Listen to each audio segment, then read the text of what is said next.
noite. Nós vamos dar sequência, então, ao nosso estudo do Evangelho de Mateus. Nós estamos agora no capítulo 10, né? Iniciamos já algumas semanas o capítulo 10º, que em alguma sequência de versículos que trata especificamente da questão do discipulado. Então, se perguntarem para vocês, alguém que quer frequentar aqui a reunião, se perguntar a alguém de casa que assistiu o vídeo, o que vocês estão estudando na sequência de versículos do miudinho? Vocês vão dizer, olha, o tema central é a questão do discipulado. Então, esses 12, eles foram destacados, eles foram selecionados por Jesus para, além de discípulos, também serem, mais tarde, apóstolos, que é o enviado. Que é aquele que tem esse compromisso de levar a mensagem de Jesus através da própria vida, através de orientações, de elucidações, de escritos. Bom, só que fundamentalmente eles são discípulos. Então lá, no estudo Os Discípulos do Haroldo, no livro Boa Nova, nós temos uma informação fundamentada, baseada, né, na inspiração, no caso da oratória do Haroldo, na psicografia, no caso da mediunidade do Chico, que vem do alto, falando sobre esses personagens. Correto? Essa é uma indicação que eu passo para vocês, para quem tiver uma preocupação, um gosto, um apreço, para conhecer um pouco mais sobre esses personagens. Quem eram os 12? Parece uma coisa, assim, banal, gente, mas eu não tenho certeza se todos os espíritas do Brasil sabem quem são os 12 discípulos de Jesus. É muito difícil. Não é, Cid? É fácil. Parece uma coisa assim, que eu estou dizendo que, mas é óbvio, Aloísio. Não é, seu Daniel? Então, esse estudo do Haroldo, por exemplo, eu acho um estudo impecável que eu indico para quem queira adquirir o DVD, eu indico para quem seja assinante do canal assistir. Estou indicando para quem adquiriu o DVD, para quem seja assinante do canal, porque outras fontes, né, a não ser o empréstimo ou o presente, aí é pirataria, né, e aí isso é feio. Né? No movimento espírita isso é feio. Eu não acho que seja certo fazer isso. Né? Nem a legislação brasileira, né, seu Daniel? Seu Daniel aqui com, né, representante da força policial, é errado, pirataria é crime, né, seu Daniel? Então, eu indico esse estudo para quem queira conhecer quem são esses 12 apóstolos. Só que no miudinho, nessa sequência de versículos, nós não vamos ter essa preocupação. Outra aula teve essa preocupação e cumpre essa tarefa. O nosso foco aqui é entender o conceito de discípulo. Certo, gente? O que é ser um discípulo de Jesus? Esses foram os primeiros, os pioneiros. Foram os trabalhadores da primeira hora. Mas o nosso esforço é entender esse conceito e contextualizá-lo. Além de compreender o que é ser um discípulo de Jesus, é entender o que é ser um discípulo de Jesus no mundo de hoje. Que aí é um assunto difícil, delicado. Primeiro, porque nós não temos o know-how desses pioneiros. Nós somos os últimos da turma, né? Os trabalhadores da última hora. Vão receber o mesmo salário, segundo a orientação do Cristo. O mérito é igual, porém, nós estamos atrasados. Estamos tendo que apertar o passo. Então, é muito importante compreender esse conceito. O que é ser um discípulo de Jesus? Nós estudamos já o versículo 1. A semana passada... Oi, vó. Discípulo é uma coisa, apóstolo é outra. É outra? São coisas diferentes. Discípulo é uma coisa. O apóstolo é o discípulo pronto. É o discípulo pronto. Pronto para quê?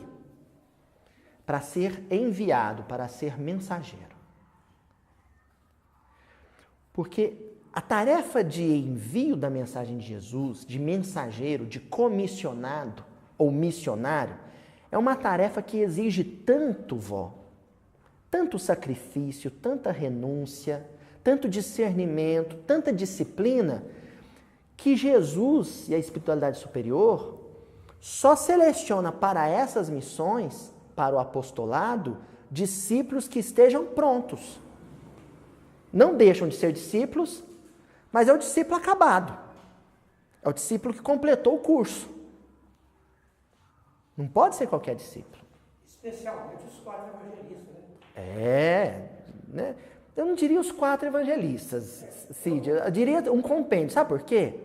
Porque aí a gente inclui no apostolado os 12. Dos 4 evangelistas, 2 já eram dos 12, né? Que é João e Mateus. Mas acrescentaria em Marcos, acrescentaria Lucas, acrescentaria sobretudo a figura de Paulo. A gente acrescenta a figura de Madalena, porque Madalena é um apóstolo também. Isso nós estamos falando da primeira hora. Simeão, mencionado no livro há 2000 anos. E aí começa a lista, né? Joana de Cusa. Nós temos aí na figura de Lívia, é uma apóstola do Cristo.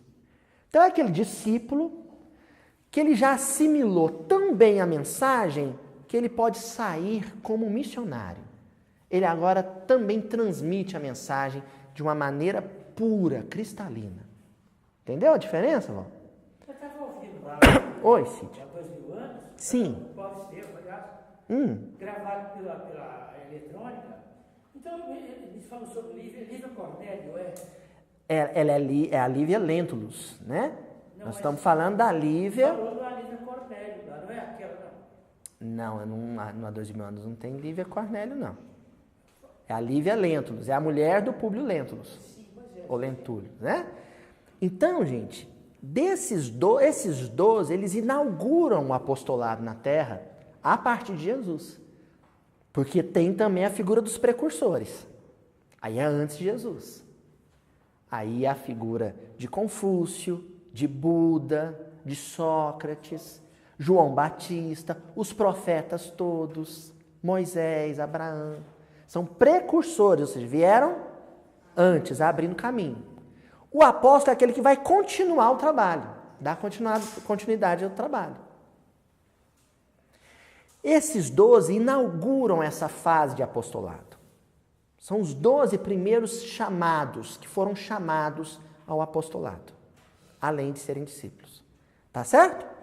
No versículo 2, que nós começamos a estudar a semana passada, o evangelista Mateus destaca 4. Os 4 que são primeiramente apresentados. Pedro, o nome dele era Simão, mas também era chamado de Pedro ou Quefas, a rocha. O irmão dele, André, e mais 2 irmãos, que são os 2 que nós vamos estudar hoje, que é João e Tiago. Tá certo? Vamos ler então? Os nomes dos 12 apóstolos são estes. Primeiro, Simão, chamado Pedro. E André, seu irmão. Tiago, filho de Zebedeu. E João, seu irmão. Isso é o que está no versículo 2 do capítulo 10 do Evangelho de Mateus. Vamos ler mais uma vez? Os nomes dos 12 apóstolos são estes. Primeiro, Simão, chamado Pedro. E André, seu irmão. Tiago, filho de Zebedeu. E João, seu irmão. A semana passada nós estudamos a figura de Pedro e a figura de André. Não foi assim? Estudamos a personalidade dos dois? Não. Estudamos dados biográficos dos dois? Também não. O que nós estudamos? O conceito de discípulo a partir da representação simbólica contida no nome dos dois. Então a gente viu, por exemplo, que Simão vem de Shema, que quer dizer ouvir, porque ele foi chamado. Alguém que vai assumir junto à comunidade um compromisso pastoral, um compromisso paternal, porque o pai para uma família, um pai está para uma família, assim como um pastor está para as suas ovelhas. E Jesus, ele comenta em alguns versículos anteriores que a multidão, a compaixão dele pela multidão, se dava em função da multidão se comportar como uma ovelha sem pastor.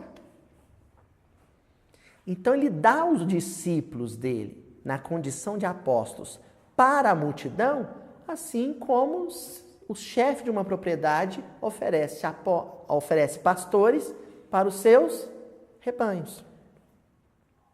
Então Pedro, ele representa esse chamado, esse convite. Um convite que se dá de forma direta, no caso dele foi de uma maneira direta. Simão, você quer ser pescador de homens? Ou de maneira indireta, através das circunstâncias da vida. O nome de André aparece aí porque André vem de antro, ou antropos, do grego, que é homem. E a figura masculina dentro da cultura judaica representava essa função paternal junto à família e a função pastoral junto à principal atividade econômica desse povo, que era o pastoreio, que era o cuidado com as ovelhas. Então, tanto Pedro quanto André representam essa liderança indispensável e de natureza espiritual. E, gente, eles têm um compromisso de liderança espiritual em escala maior. Foram os primeiros. Mas eu pergunto, qual de nós aqui não tem esse mesmo compromisso em escala menor? Junto a uma família, junto a um ambiente profissional, junto a um grupo religioso. Não é? Todos nós somos convidados a assumir a tutela, a responsabilidade sobre aqueles que estão na nossa retaguarda. São as nossas ovelhas. Esse compromisso pastoral é de todos, porque nós evoluímos em blocos evolutivos, em comunidades evolutivas, em famílias evolutivas. Nós evoluímos juntos. Aquele do grupo que se destaca moralmente, ele tem um compromisso com os demais. Luiz, Né? Oi, Cid. Interessante. Pode falar. Tem determinadas pessoas que eu tenho na família que a gente faz tudo para poder ajudar a pessoa não consegue. Não consegue agora, né? Hoje está lá. Hoje a gente está lá no posto do Mirante, totalmente destroçado lá, quer dizer, machucado, danado, quebrado demais. E você já fala, minha mãe falou, meu pai falou, nós falamos agora, a vida inteira. Rapaz, ele só tem assunto contrário dele que fala com ele. Olha que interessante, Cid. Engraçado, você vê como ele faz coisas. Ô Cid, o Evangelho de Lucas tem um conjunto de parábolas que, na verdade, é uma parábola só que introduzida de maneira artística por Jesus, que é a parábola do filho pródigo. Só que a parábola do filho pródigo ela é introduzida por duas pequeninas parábolas que, na verdade, são poemas. Jesus introduz a narrativa dessa parábola do filho pródigo como dois poemas. Um poema, Cid, é o da ovelha perdida e o outro é o da dracma perdida. Por que essas parábolas aparecem de uma maneira tão enfática no Evangelho de Lucas, ali no meio do livro? Por quê? Porque se Jesus diz que a multidão é uma ovelha sem pastor, quando o pastor aparece para a multidão, esse pastor tem que entender que as ovelhas vão levar um tempinho para se ajustar às regras. Não é? Você pega um cachorro indisciplinado, você entrega na mão do adestrador, leva um tempo para esse cachorrinho aprender a se comportar. Então, Cid, naquele rebanho que nos é confiado, aquele grupo familiar, né? Aquela sala de aula, no caso do professor, né, Adriana? Aquele grupo que nos é confiado, tem umas ovelhinhas que vão entender o que é disciplina, compromisso, responsabilidade, né? Dignidade humana, vão aprender isso rápido. Outras vão demorar um pouco mais, mas é a ovelha desgarrada. Na parábola, a ovelha que se desgarra, ela se perde permanentemente? O que Jesus diz que acontece com ela? ela retorna ao redil. Ela é resgatada. Então, Jesus coloca esse final na historinha que ele conta para dizer que nenhuma ovelha do rebanho do Cristo, e isso vale para aquele pequeno grupo de ovelhas que nos é confiado, como um grupo de responsabilidade, nenhuma vai se desgarrar. Pode demorar um pouco a ser encontrada, ou pode demorar um pouquinho a retornar ao rebanho, Cid, mas uma hora retorna. E isso, às vezes não, né? É reencarnações, né? O Cid está dizendo aqui, o pessoal de casa, às vezes não está ouvindo, né? Que às vezes leva reencarnações, existências. Às vezes não, é a regra. Leva séculos. Ai de nós se não fosse um mecanismo reencarnatório. Não tinha evolução. Não tinha quadro evolutivo. Tá certo? Bom, foi isso que nós conversamos mais ou menos sobre a figura de Pedro, sobre a figura de André. Hoje nós vamos falar da figura de João, da figura de Tiago. Pouco. Bem pouquinho. Nós vamos explorar bem pouquinho João, o nome João e o nome Tiago. Primeira palavra que nós vamos analisar é o nome João. Vamos passar rápido. Depois nós vamos analisar rapidinho o nome Tiago.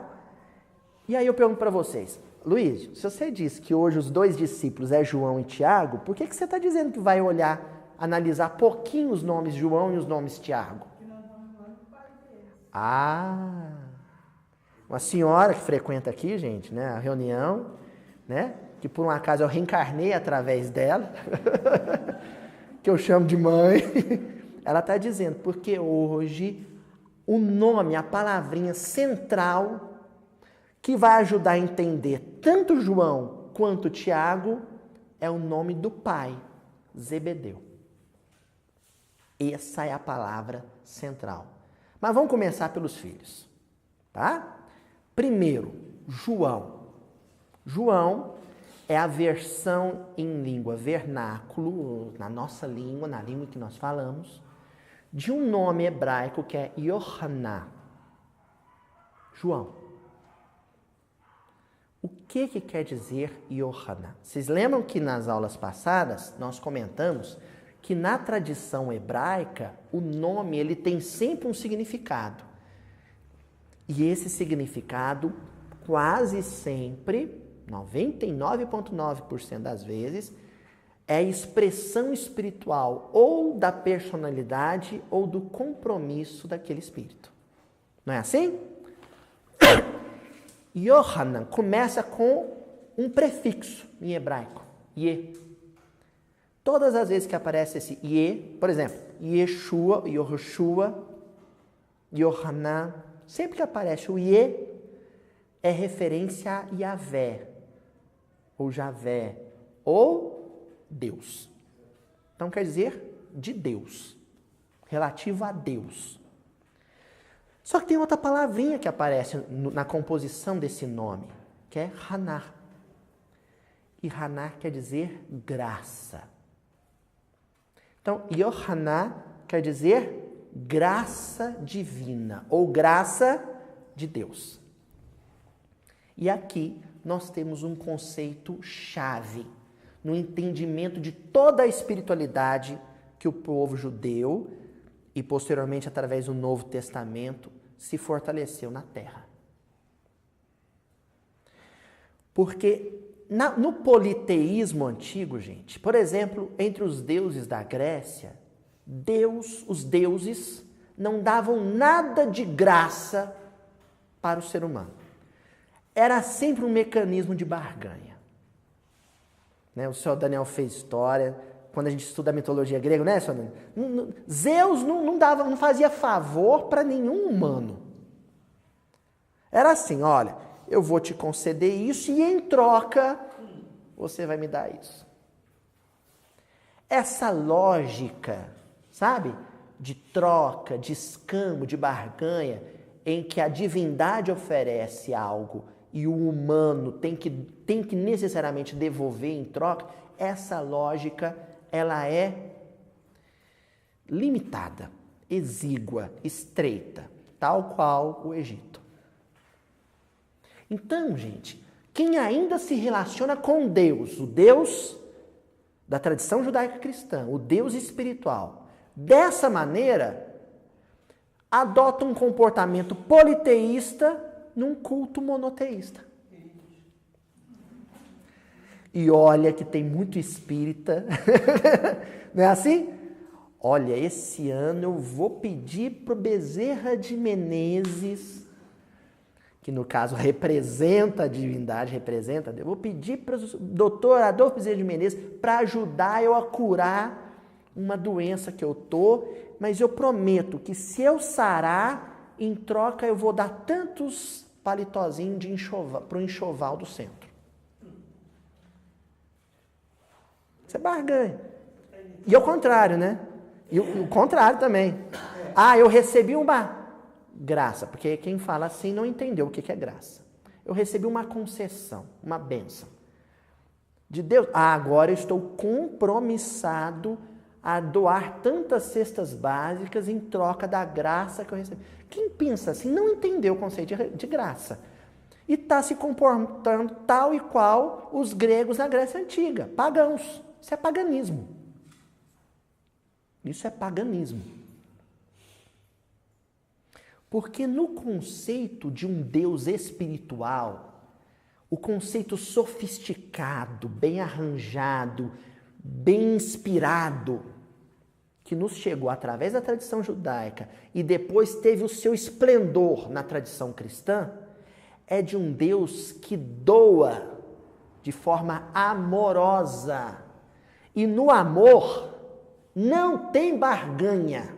É um Deus que doa sem nada, pede nada em troca, Cid. Porque quem ama só dá, não quer receber nada. Quem ama só dá, não tem troca. Por exemplo, pai que se ofende com ingratidão de filho não ama. Não é, Ivanete? Porque é aquele pai que fala assim, meu filho foi ingrato comigo, eu estudei, dei carinho, dei amor, ele se formou, foi embora, nunca mais voltou, não me liga, não me dá notícia. O que você estava querendo? Você está cobrando dele. Ah, eu dei, agora eu quero de volta. Ah, mas é amor, pai ama o filho. É um rudimento, sabe? É a pedra bruta do aquilo que um dia será o amor pleno. O amor puro, o amor de Deus. Já que o nosso propósito é buscar a proximidade máxima da perfeição de Deus, que é inatingível, mas quanto mais a gente se aproxima dela, mais a gente evolui. Amor é doação plena, isso é graça. O que é graça divina? Yohaná. É toda bênção, toda dádiva, toda concessão, toda doação de Deus às criaturas, não porque elas mereçam, mas porque elas necessitam, porque elas precisam. Então, algo assim, gente, só pode vir de Deus. Não esperem isso de outros homens, porque o caminho é a decepção. Não esperem isso. Pode acontecer de eu receber isso de uma criatura. Pode, mas eu não devo esperar. Esse amor, essa entrega absoluta, sem pedir nada em troca, eu só posso esperar de Deus. Não virá de outra fonte. Certo? Se só vem de Deus, e mesmo quando vier de outro homem, esse homem está sendo um instrumento, porque em última instância só veio de Deus. Se ela vem de Deus, então é uma bênção que cai, que despenca, que transborda de cima para baixo. Aí nós vamos fazer uma visão aqui, uma imagem bem material, para que a gente entender que Deus aqui representa alto padrão vibratório. Então, se é alto, é aquilo que se afasta do orbe. É claro, existe um Deus transcendente e um Deus imanente. É o mesmo Deus, só que ele se manifestando em duas dimensões da nossa existência. Fora e dentro. E quando a gente pensar em bênçãos, a gente tem que pensar nos médiuns de Deus, que são os Cristos, E depois os prepostos, né? Os imediatos desses Cristos. E depois os anjos. E depois... Então vem do alto. É uma escala espírita, né? É uma escala. Vem de Deus até chegar em nós. Então vamos pensar em algo que segue um movimento de natureza vertical. Eu vou agora descrever para vocês uma imagem, porque isso é um conceito tão elaborado, né? Que eu tenho que trabalhar um pouco com imagens para a gente entender. Feriado agora, o último, em outubro. Não sei quando o vídeo vai estar sendo disponibilizado na internet. Mas em outubro de 2016, eu e minha esposa, nós fomos passar uns dias na Serra da Canastra. Descansar, né? Entrar em sintonia com a natureza, com Deus. E aí a gente conheceu um monumento da natureza do nosso país, que é a Casca d'Anta. O que é a Casca d'Anta? É uma cachoeira que é a primeira queda d'água do Rio São Francisco. A Casca d'Anta é uma parte do São Francisco. É o São Francisco em queda. Então, o São Francisco nasce no alto do Chapadão, né?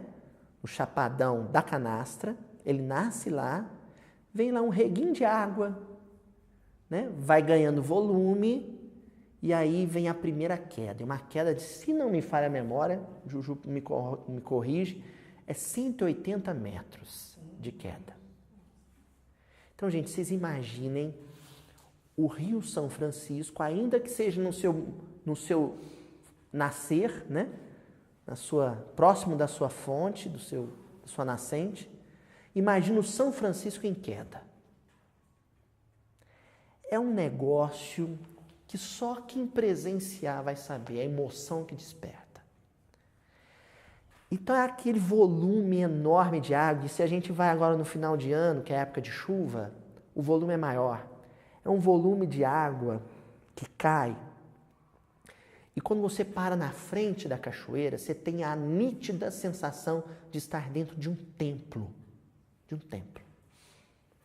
E a cachoeira é um grande altar. Sabe por que eu estou descrevendo isso? Porque aquela abundância de água se movimenta e cai na vertical. E o rio só se torna célere, sabe?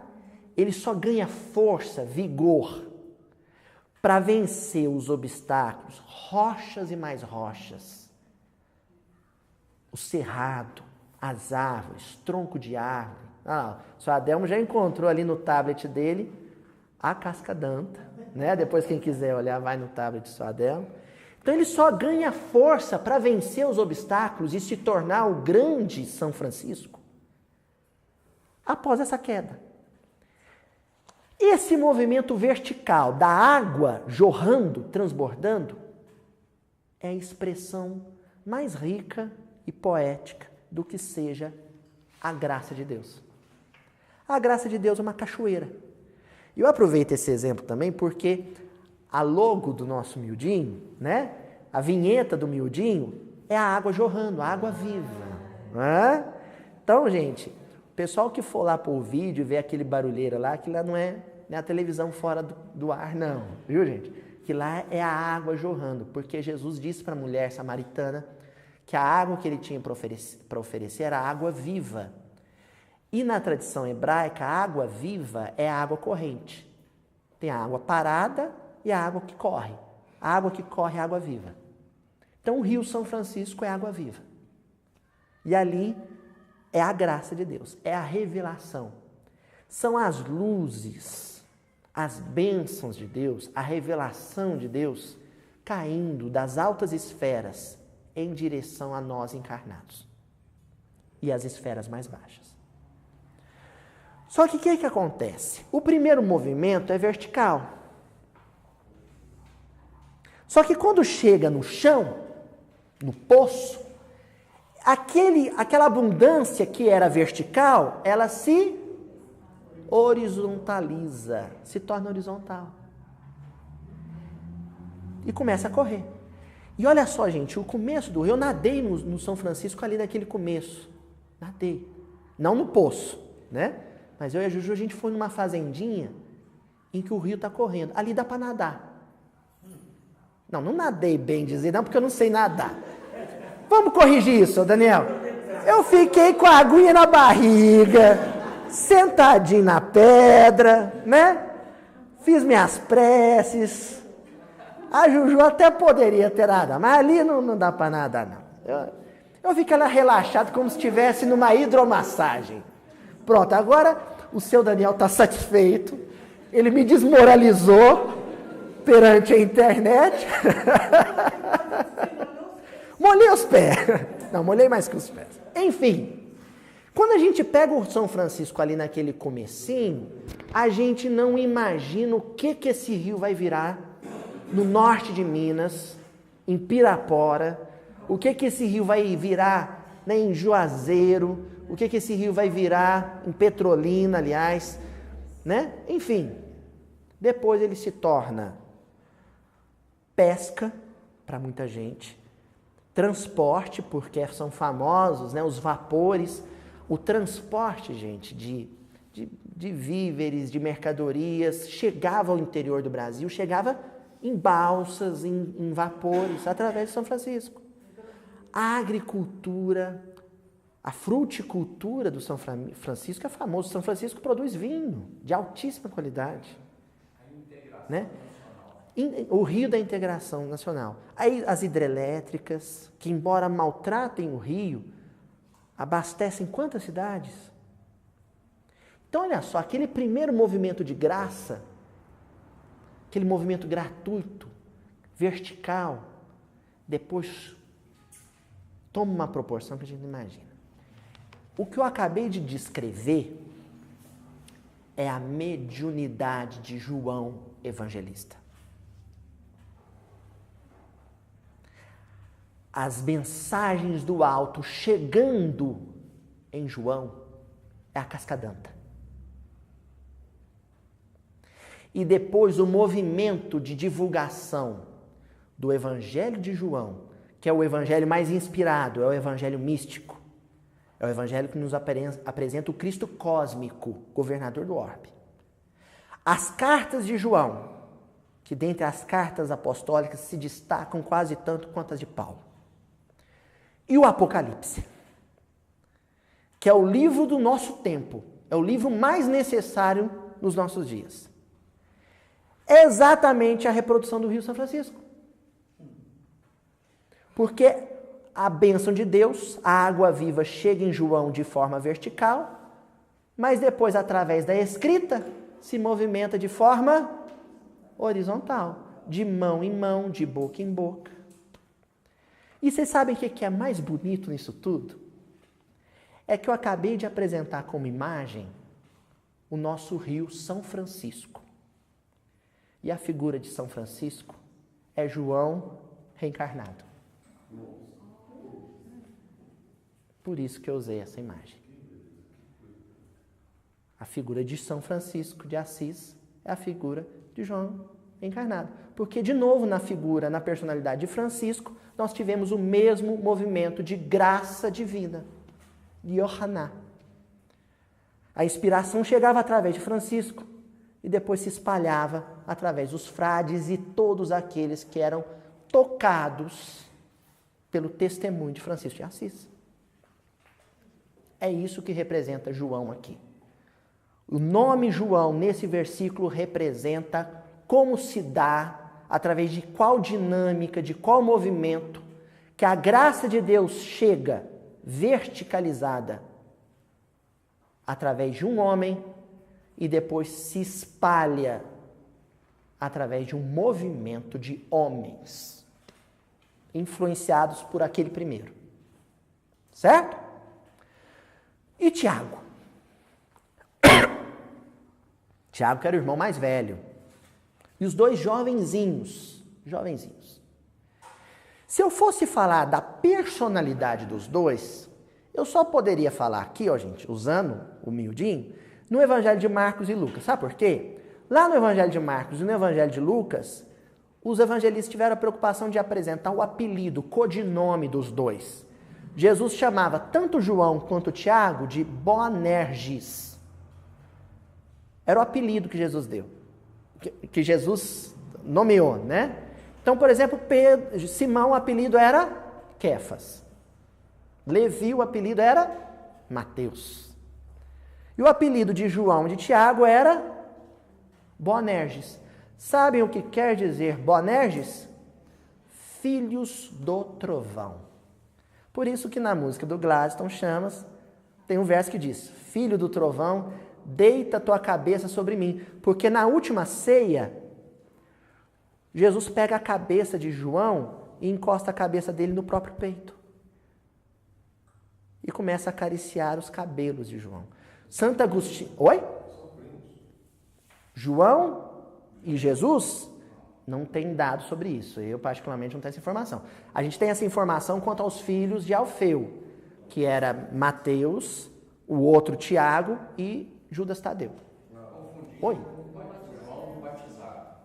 Isso, João Batista era primo. Era primo. Ele era filho de Isabel. Isso mesmo, né? João Batista era primo. Agora, João encosta a cabeça na última ceia no peito de Jesus. Jesus acaricia a cabeça dele enquanto conversa. Mais tarde, Santo Agostinho, muito inspirado, vai dizer que João se torna o discípulo teólogo mais inspirado para escrever porque Jesus magnetizou a cabeça de João, o cérebro de João, porque ele ficou muito próximo do coração de Jesus. Isso é lindo, né? Uma imagem linda.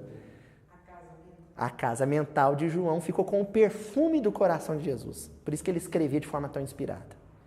Né? Coisa linda. Então Jesus chamava os dois de Boanerges. Agora, sabe o que é bonito nisso? O Haroldo ele fala uma coisa bonita lá na palestra dos discípulos, que ele fala assim: Jesus podia ter enviado anjos para serem os seus assessores na terra, mas não quis. Tinha falange de anjos, assessores de Jesus. Não. Os 12 não eram anjos, eram homens. E aí tá a beleza. Quer mostrar como homens podem se transformar sob a influência do Cristo.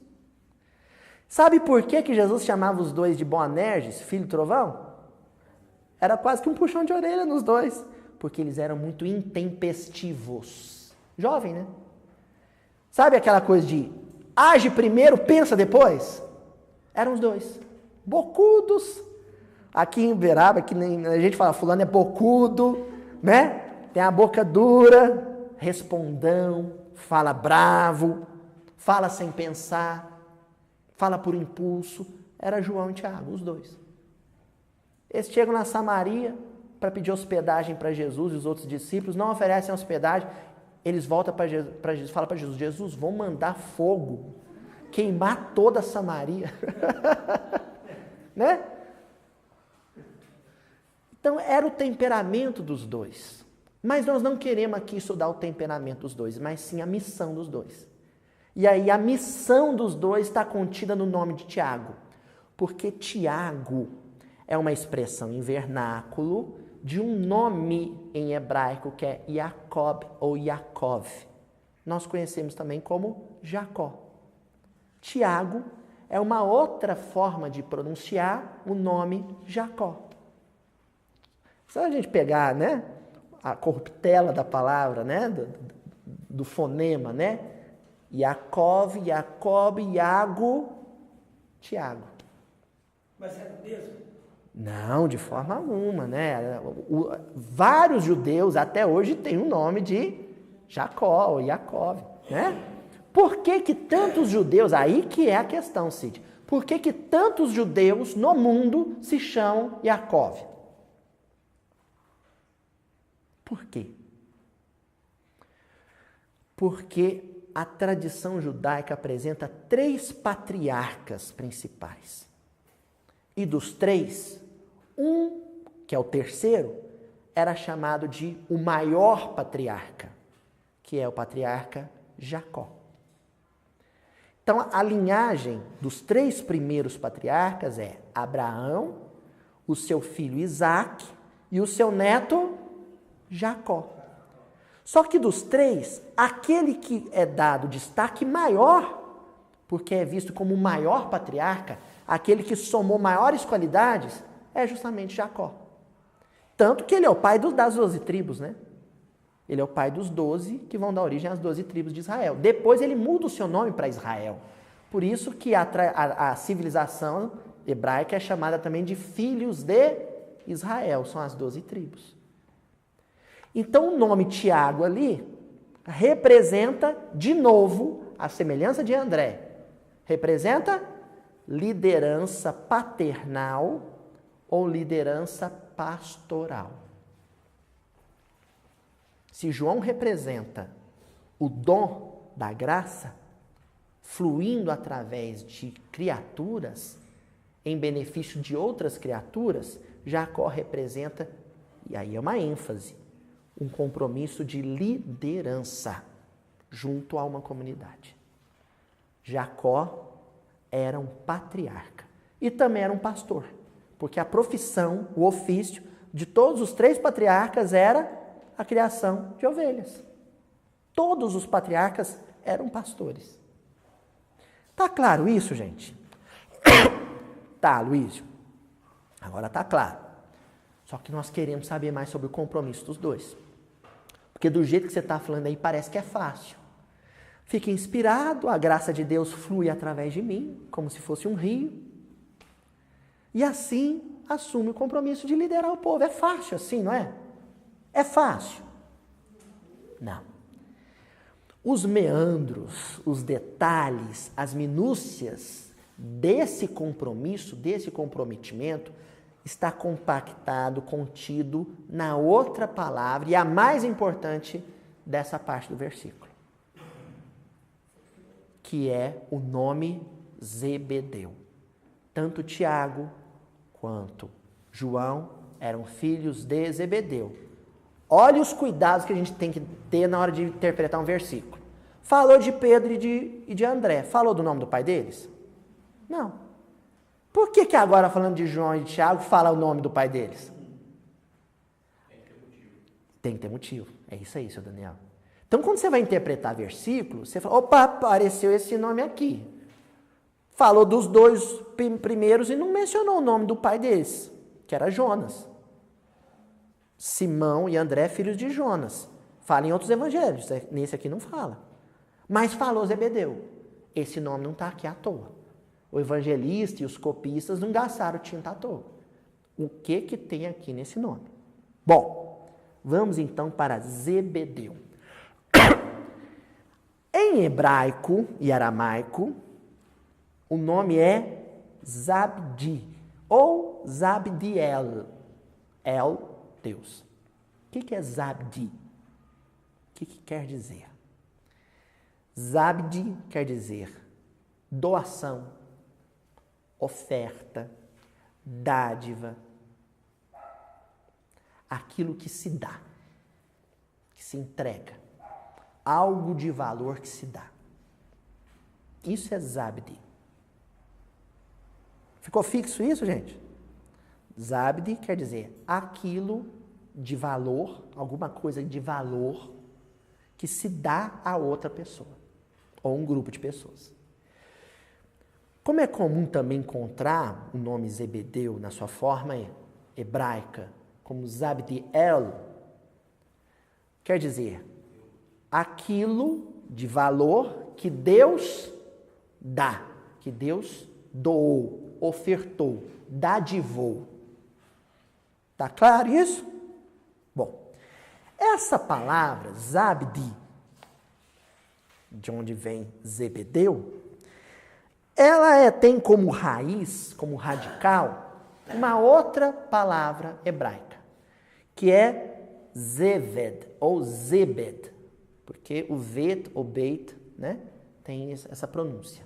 Zeved, ou Zebed. Zabd vem de Zebed. O que quer dizer Zebed?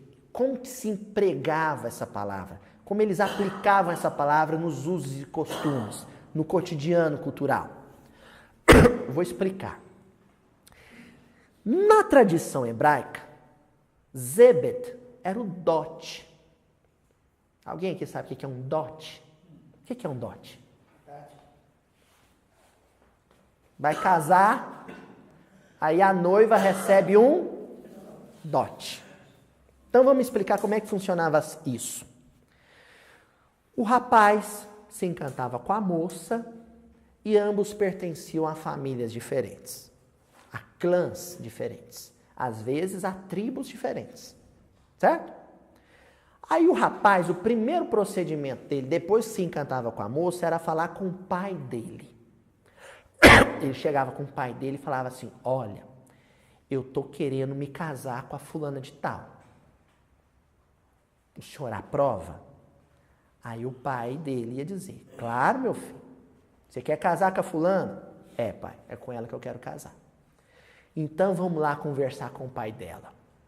Gente, eu estou descrevendo cultura, né, o costume da Israel do século I ou antes disso, mas parece uma coisa de interior de Minas também. Quando eu fui casar com a Ju, foi quase isso, né? Tipo, lá em Araxá, né? Aí o pai do noivo vai junto com o noivo na casa da noiva para conversar com o pai dela. Por que essa conversa é tão séria e é de pai para pai?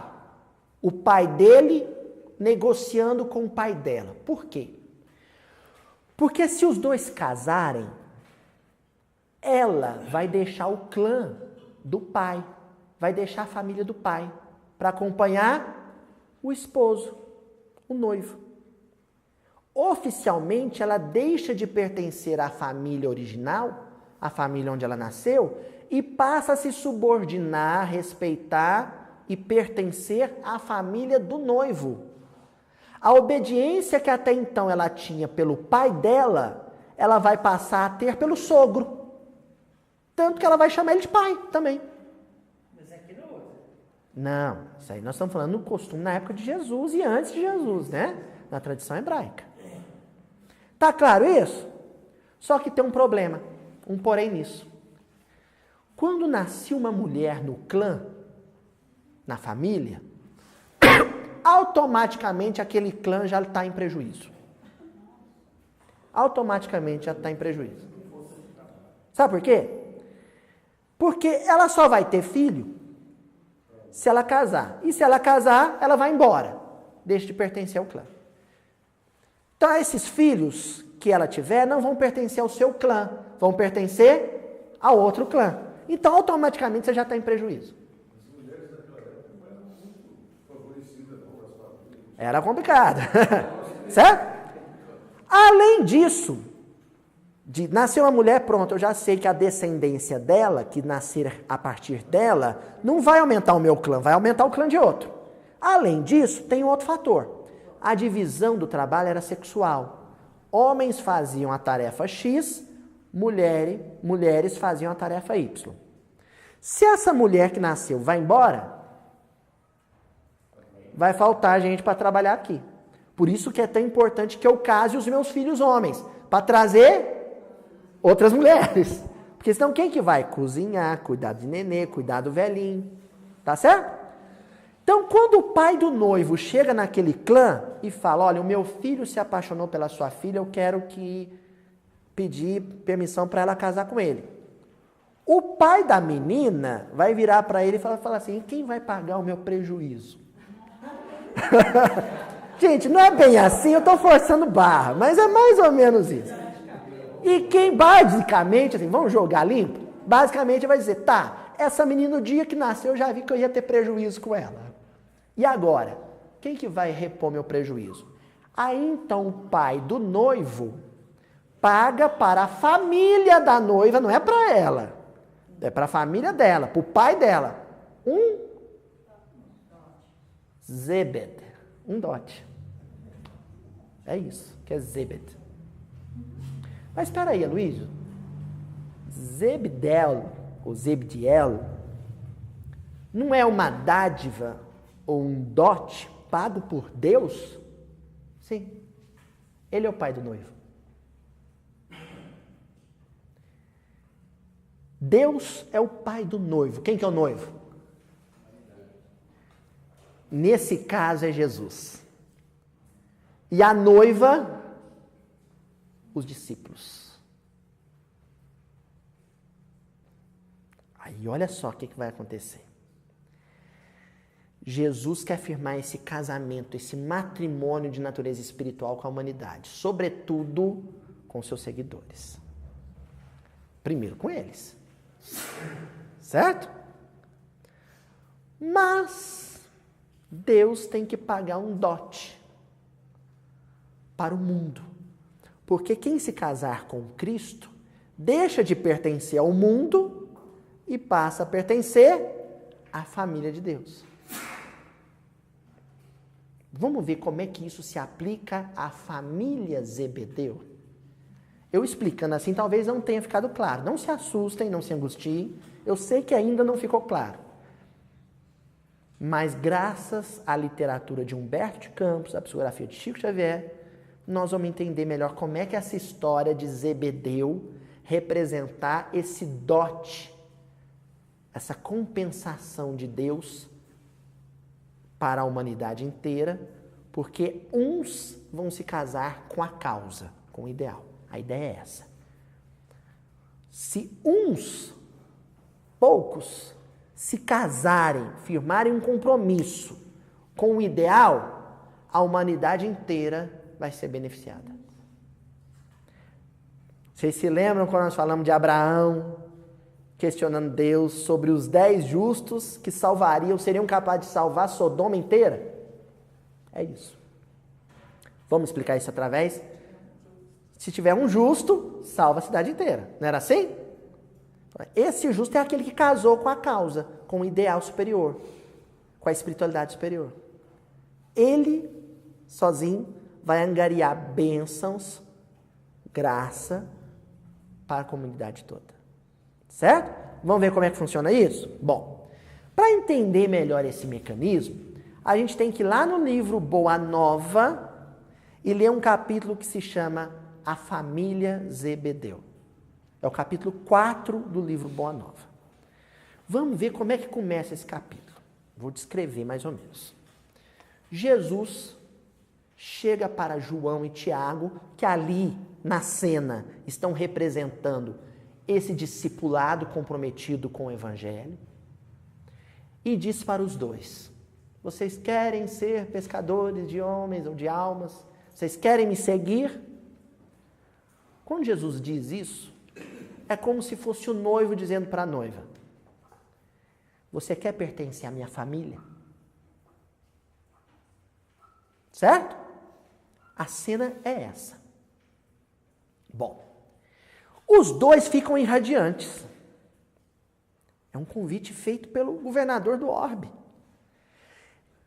Dizem já que sim, respondem ali mesmo, mas voltam alegres para casa para contar na família humana que eles acabaram se casar ou firmar um compromisso de noivado com a causa humana.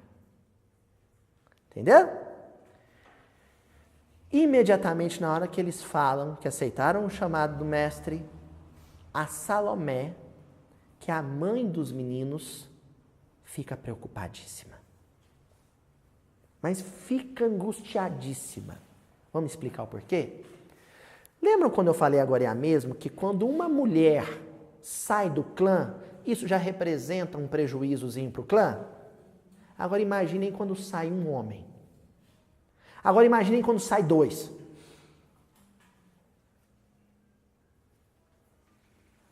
Acaba o clã. Ali simplesmente, na figura dos 2, estava o filho mais velho e o segundo mais velho. Se os 2 abraçassem esse ideal e não se casassem, o que isso representaria para a família de Zebedeu? A ruína da família. E a Salomé era um espírito de natureza, de temperamento pragmático, prático. E a gente já encontra isso no nome dela, porque Salomé é o feminino de Salomão. E Salomão foi o rei da dinastia, né, de Davi, filho de Davi, que tinha preocupações, apesar de ser um poeta espiritualizado, também tinha preocupações muito práticas. Foi o homem que enriqueceu o Estado de Israel. Né, Daniel? Um dos homens mais ricos da antiguidade. Então a Salomé tinha essa preocupação de ordem prática. Opa, espera aí. Ele vai levar logo os meus 2 filhos homens? Talvez até tivessem outros, mas esses 2 eram os mais velhos. Vai levar os 2? Como é que fica a minha família? Não, espera aí que eu vou lá conversar com ele. E ela vai conversar com Jesus. O que ela vai conversar com Jesus? Olha o que é a preocupação prática dela. Ela vai chegar para Jesus e vai dizer o seguinte, vó. O senhor, meus filhos me disseram que o senhor chamou os 2 para fazer parte de um reino que o senhor vai instituir. Bom, se o senhor vai instituir um reino, então eu quero que o senhor, já que o senhor está levando meus 2 filhos, que o senhor arrume uns cargos importantes para eles. Mas espera aí, porque, né? Tá levando os 2, então eu quero pelo menos que o senhor emprega os 2 muito bem para nossa família, de forma indireta, ser beneficiado com os cargos. Ela diz assim para Jesus: Senhor, disse atenciosa. Logo, perdão, gente, desculpa, tá aqui antes. Aqui, ó.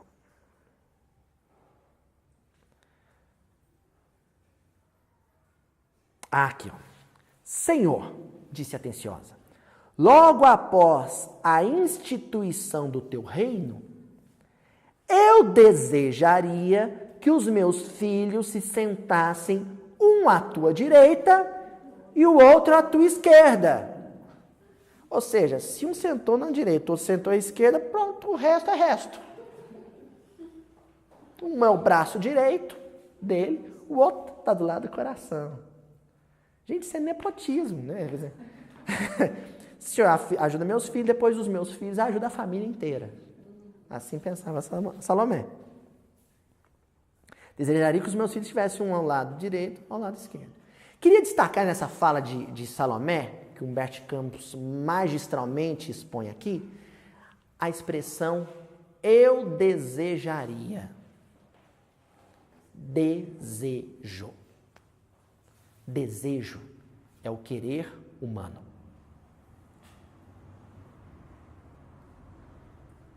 Eu desejo um emprego, eu desejo saúde, eu desejo não ter problema, eu desejo que tudo esteja em 1000 maravilhas. Isso é desejo, é desejar, é o querer humano. Esse querer dela é um querer absolutamente humano, porque ela pensou nos 2 filhos, ela não pensou em mais ninguém. Todas as vezes que nós queremos privilégios, concessões de Deus de maneira particular, exclusivista, isso é fruto dos nossos desejos. Aí o que Jesus responde para Salomé? O que ele vai responder? Antes de tudo, é preciso saber se eles quererão beber do meu cálice. Cálice. Vamos pensar no cálice? Bom, um cálice, principalmente na época de Jesus, era utilizado para beber vinho. No cálice entra o conteúdo, entra o vinho, e depois sai, eu bebo. Sai. Entra, aí mais um gole, acabou o cálice, põe mais, né?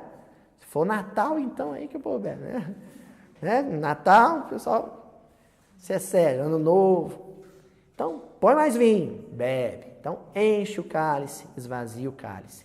Enche o cálice, esvazia o cálice. Enche o cálice, esvazia o cálice. Por que eu repeti isso tantas vezes? Porque o vinho se parece muito com outro líquido, que nós já estudamos aqui. Qual? Tá, então tá. Qual que é aquele órgão no corpo humano onde o sangue entra, o sangue sai? O sangue entra, o sangue sai. Coração. Cálice aqui é metáfora para coração. E o vinho está associado a sangue. Mas nós já estudamos na época da mulher com fluxo de sangue que tanto o vinho quanto o sangue representam vitalidade, vida. E representam também o tipo de vida que se tem, a maneira como se vivencia essa vitalidade. Então, quando Jesus fala do meu cálice, ele fala também do meu sangue. Tomai e bebei. Então ele diz para Salomé, se eles quiserem trabalhar comigo, eles vão beber daquilo que entra e sai no meu cálice, que é o meu sangue, que é a minha vida. Pergunto para vocês, quando nós estudamos sobre odres, no odre do cristão entra vinho velho ou vinho novo? O vinho novo.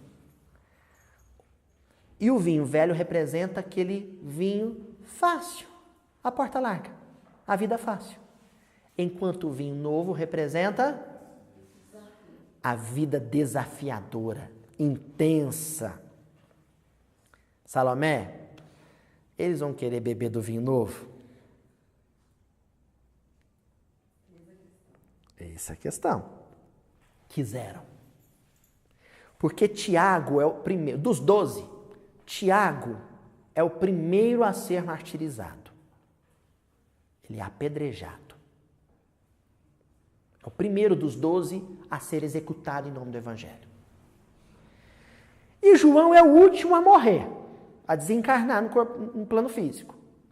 Mas ele é o último, não é porque as coisas ficaram fáceis para ele, é porque Jesus quis que ele não desencarnasse. Então, todas as torturas possíveis, ele viveu. Quando a autoridade romana viu que não adiantava torturar ele, que ele só ia na hora que Jesus quisesse, falou, vou isolar ele em Patmos, numa ilha, para ele não ficar incomunicável.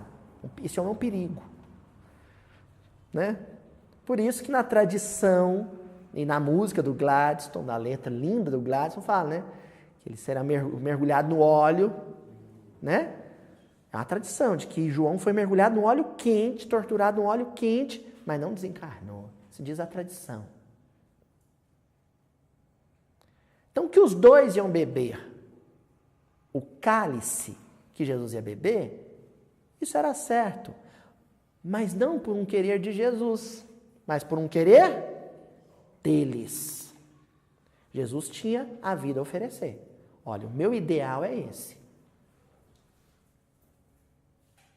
Mas esse era um querer deles. Eles quiseram compartilhar com Jesus a vida de Jesus. A compensação disso aí já não é nem com eles e nem com Jesus. É com quem? Com Deus. E por isso que Jesus fala para Salomão, agora, ficar do meu lado, aí já é uma concessão de Deus, porque, né? Aí é a lei do mérito.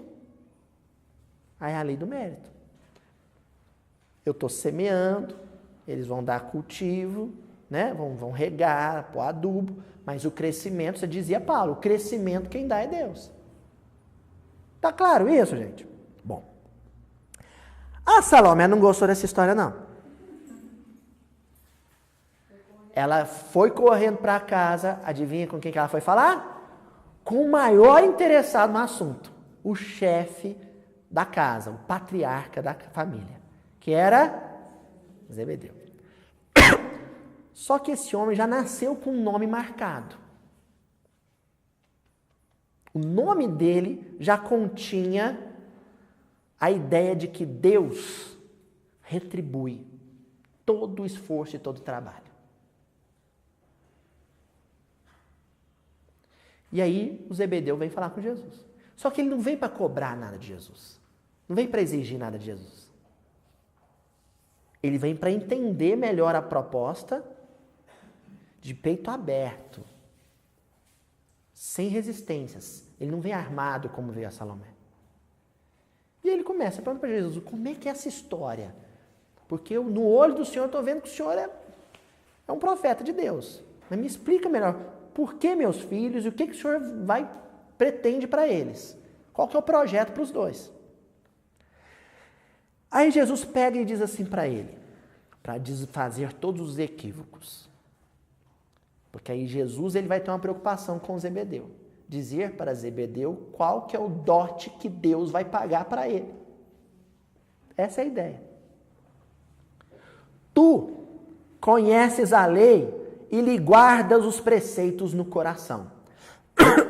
sabes de algum profeta de Deus que no seu tempo fosse amado pelos homens do mundo?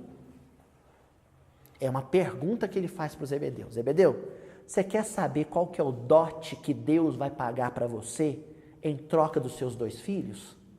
Então eu vou começar a te dizer. Seus 2 filhos vão ser profetas de Deus. Você conhece algum profeta na história do nosso povo que foi amado pelos homens?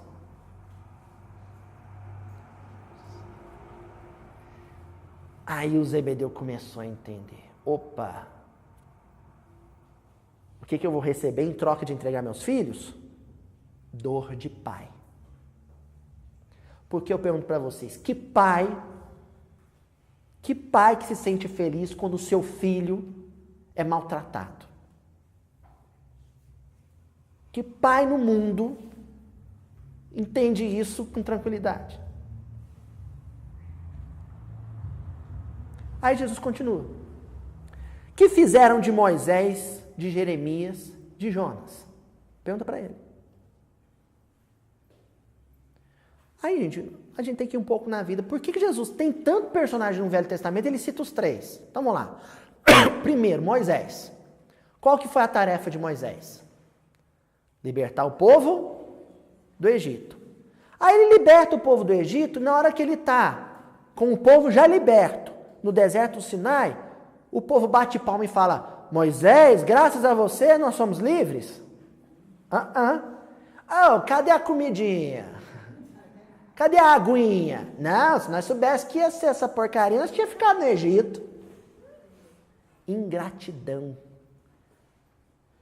Aí, através de Moisés, de novo, Cascadanta e o São Francisco. Através de Moisés chega o maná, ele bate com o cajado na rocha, jorra água. Não porque o povo merecia, mas porque precisava. Mas o profeta de Deus, o que ele recebeu em troca do povo, das mãos do mundo? Ingratidão. Jeremias, profeta Jeremias, já na época da escravidão, quando os assírios terríveis, Nabucodonosor, está desarticulando toda a civilização hebraica. E Jeremias lá no meio. Aí Jeremias é aquela voz solitária que vai dizer para o povo, nós estamos arcando com as consequências de nossos delitos. É a voz da verdade. O que ele recebe em troca de dizer a verdade? Profeta de Deus. É exilado no Egito. Olha só o caminho contrário de Moisés. Vai ser exilado, vai para o Egito. Chega lá no Egito, ele encontra o povo de Israel escravo lá também. E aí ele é apedrejado pelos egípcios, pelos assírios, pelos seus conterrâneos. Jeremias é apedrejado, igualzinho Tiago vai ser, pelos seus conterrâneos, pelo povo de Israel. Então ali, só na hora que ele cita Moisés e cita Jeremias, Jesus já está dizendo para o Zebedeu, o povo dos seus filhos, o nosso povo, vai odiar seus filhos. Mas tem mais, Jonas. Deus chega para o profeta Jonas. Detalhe, Jonas era de uma cidadezinha que ficava a 4 quilômetros de Nazaré. Então Jonas era galileu, um profeta galileu. Que nem os dois. Deus chega para Jonas e fala assim para Jonas, vai para Nínive, falar de mim para o povo de Nínive. Só que Nínive, o povo assírio, a cidade de Nínive, era uma cidade extremamente violenta e hostil com o estrangeiro. Quanto mais um estrangeiro monoteísta. O que Jesus disse para Zebedeu nessa hora? Tem mais um detalhe. Além do próprio povo de Israel odiar seus filhos, os estrangeiros também vão odiar. Mas eles vão ter compromisso de falar de mim para os estrangeiros também. Porque João vai viver em Éfeso. Tiago vai para fora também. Tiago vai viajar ao Mediterrâneo. Continua o papo. Depois que Zebedeu escuta isso de Jesus, então o dote que eu vou receber é dor de ver meus filhos sofrerem? Olha o que ele diz para Jesus. Então, Senhor, o vosso reino é o da paz e da resignação que os crentes de Elias esperavam. Os crentes de Elias esperavam. Bom, Lá no profeta Malaquias, o profeta Malaquias diz o seguinte: quando Elias voltar, será inaugurado na terra o reino do Messias. Um reino de paz. Bom, qual que é a interpretação ingênua disso? Que era o entendimento do Zebedeu? Quando Elias voltar, o mundo vai ser paz, calmaria, tranquilidade, não vai ter problema mais nenhum. Então o Senhor está dizendo que meus filhos vão sofrer, mas vão sofrer só um pouquinho. Logo em seguida vai ficar uma maravilha. Sabe de nada, né? Olha o que Jesus responde para ele. A paz da consciência pura e a resignação suprema à vontade de meu Pai são do meu reino. Zebedeu, você está enganado. A paz que eu estou falando não é calmaria não, meu filho. É paz de consciência. Você está enganado.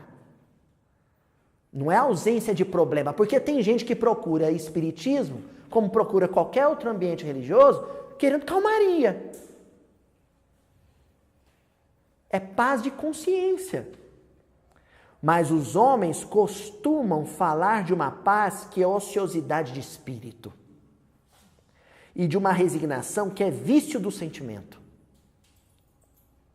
Trago comigo as armas para que o homem combata os inimigos que lhe subjugam o coração. Por isso que Jesus vai dizer, eu não vim trazer paz, eu vim trazer guerra, bom combate. E não descansarei enquanto não tocarmos o porto da vitória. Eu vim trazer guerra, mas guerra íntima, conflito íntimo, luta interior pela renovação. É isso que eu vim trazer, Zebedeu. Seus filhos vão sofrer porque eles vão despertar nas pessoas essa guerra.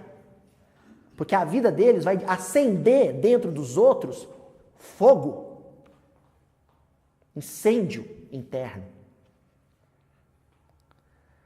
Eis porque o meu cálice agora tem de transbordar de fel, que são os esforços ingentes que a obra reclama. Você imagina você dizer para o pai da noiva, falar assim, ó, sua filha está vindo para a minha família, mas para sofrer, junto com a minha família, para penar. E o seu pagamento é vê-la sofrer. Bom. O Zebedeu naturalmente disse, opa, espera então, não, dá meus filhos aqui de volta, não vai com você não. Foi isso, gente?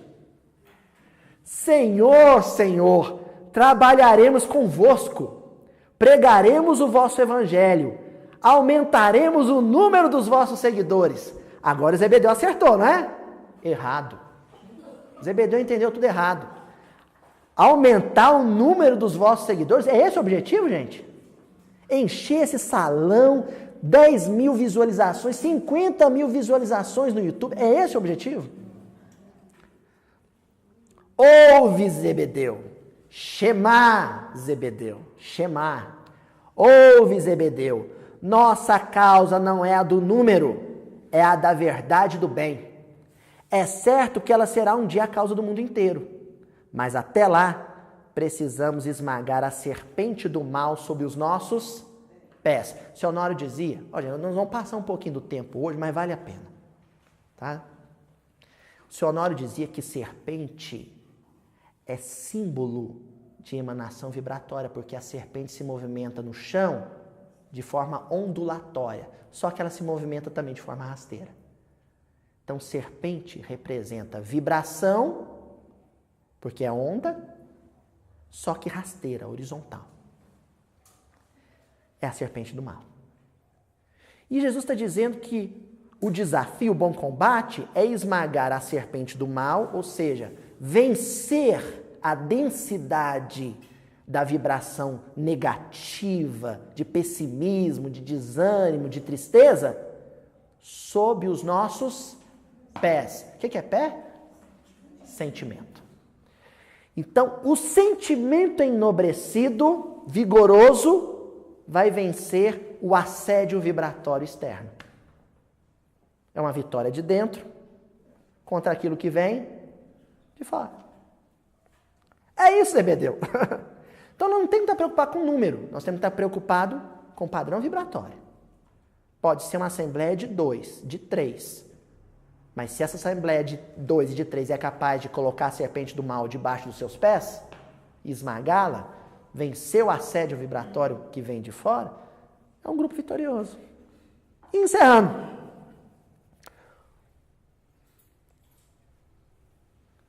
Olha só, é emocionante. Por enquanto, o número pertence aos movimentos da iniquidade. O amor, porém, essência de toda a glória e de toda a vida, pede um coração e sabe ser feliz.